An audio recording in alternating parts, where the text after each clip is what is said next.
তোমায় জানাই স্বাগতম। সরকারে তোমার শুধু স্বাগতম। সরকারে তোমার শুধু স্বাগতম। তোমার শুধু তোমায় জানাই স্বাগতম। তোমার শুধু তোমায় জানাই স্বাগতম। তোমার শুধু তোমায় জানাই স্বাগতম। তোমার শুধু তোমায় জানাই স্বাগতম।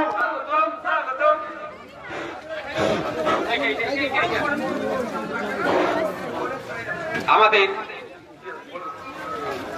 তমলুক লোকসভা কেন্দ্রে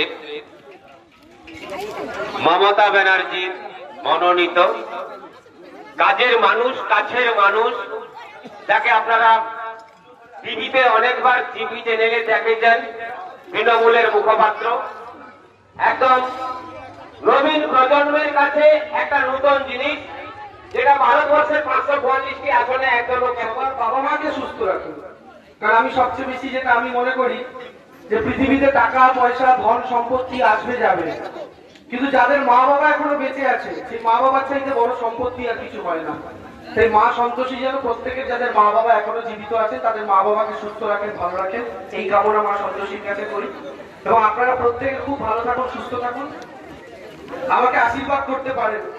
বয়স বেশি না, গোটা ভারতে যতজন ভোটে দাঁড়িয়েছে তার মধ্যে এবার সবচেয়ে কম বয়সী প্রার্থী আমি, মাত্র 28 বছর বয়স। 28 বছর হওয়ার একটা সুবিধা হচ্ছে দৌড়তে পারবো, ছুটতে পারবো। তাই আপনাদের আশীর্বাদ ভালোবাসাটা দরকার। আর এইটুকু বলতে পারি, আপনাদের নিরাশ করবো না। বাদ বাকি এটা তো রাজনৈতিক মঞ্চ নয়, আমি রাজনীতির কথা তাই এখানে বলবো না, শুধু ব্যক্তি দেবাংশ হিসাবে আপনাদেরকে আশীর্বাদ চাইতে আশীর্বাদ করবেন। আপনারা খুব ভালো থাকবেন, আপনাদের সাথে একবার নয় বারবার দেখা হবে। আপনাদের আগের সাংসদ যেমন ভোট নিয়ে পালিয়ে গেছিল 5 বছর দেখতে পাননি, আমি অন্তত সেরকম হবো না, এইটুকু নিশ্চিত করে আপনাদেরকে বলতে পারি, দেখা পাবেন। আর মায়েরা এত সংখ্যায়, আমি দেখে অবাক হয়ে যাচ্ছি, এত সংখ্যায় মায়েরা, কাকিমারা, দিদিরা যে এসেছেন। সত্যি আমাদের পশ্চিমবঙ্গ যে নারী শক্তি দ্বারা চালিত হয়, এটা দেখেই বোধহয় বোঝা যায়। খুব ভালো থাকবেন আপনারা। আরেকবার সন্তোষী মাতার নামে জয়ধ্বনি দিয়ে আপনাদের প্রত্যেককে ধন্যবাদ জানিয়ে শেষ করছি। Thank you. এটা কি একটা জনসংযোগের ব্যাপার, কি বলবেন? অবশ্যই জনসংযোগ, তার উপরে বিভিন্ন পুজো থেকে তো নিমন্ত্রণ পাচ্ছি। সন্তোষী মায়ের পুজো এখানকার মানুষ ভক্তি সহকারে করে, খুব ভালো লাগে। আরে বাবা, তো এই সন্তোষী মায়ের পুজো খুব ভালো লাগলো, এখানকার মানুষের সারা, মানুষের রেসপন্স খুব ভালো। আর গতকালকের নন্দীগ্রাম 1 ব্লকের 2 সিভিতে এক হয়েছে দেখা গেল, কি বলবেন? না দেখুন, আমরা সবাই একসাথেই আছি, আমরা হচ্ছে ওই বাবার হাতে ধরিয়ে দেওয়া লাঠির মতো। আমরা এই তত্ত্বে জানি যে লাঠি যদি আলাদা আলাদা থাকে শত্রু ভেঙে দিতে পারবে, লাঠি যদি একসাথে থাকে শত্রু ভাঙতে পারবে না। আমরা শান্তিতে ভোট হোক, এই জন্য সকাল সকাল রাজ্যপাল কালীঘাটে পুজো দিন। আমরা তো বলছি রাজ্যপাল কালীঘাটে কেন, একবার বর্গভীমা মন্দিরে এসে পুজো দিক, যেন নন্দীগ্রামে শান্তিতে ভোটটা হয়। শুধু কোচবিহারে শান্তির ভোট, আমরা নন্দীগ্রামে শান্তিতে ভোট চাই, নন্দীগ্রাম 2 নম্বর ব্লকেও শান্তিতে ভোট চাই। কোচবিহারে বিজেপি নেতার বাড়ির সামনে বোম পাওয়া গেল। বিজেপি মানেই বোম, বোম মানেই বিজেপি।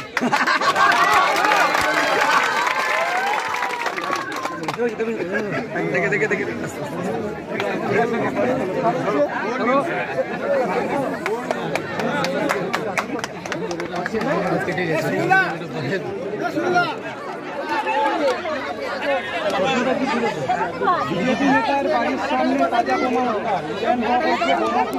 যে না মেরে বাড়িতে ঢেকে রাখা হবে। তুলছি, আপনি সবাইকে সবাই নিয়ে আরেকবার বলুন, সিঙ্গেল দিতে পারবো। বিজেপি নেতার বাড়ির সামনে আমি তো বলছি বোম মানেই বিজেপি, বিজেপি মানেই বোম, বিস্ফোরণ মানেই বিজেপি, বিজেপি মানেই বিস্ফোরণ, চোর মানেই বিজেপি, বিজেপি মানেই চোর।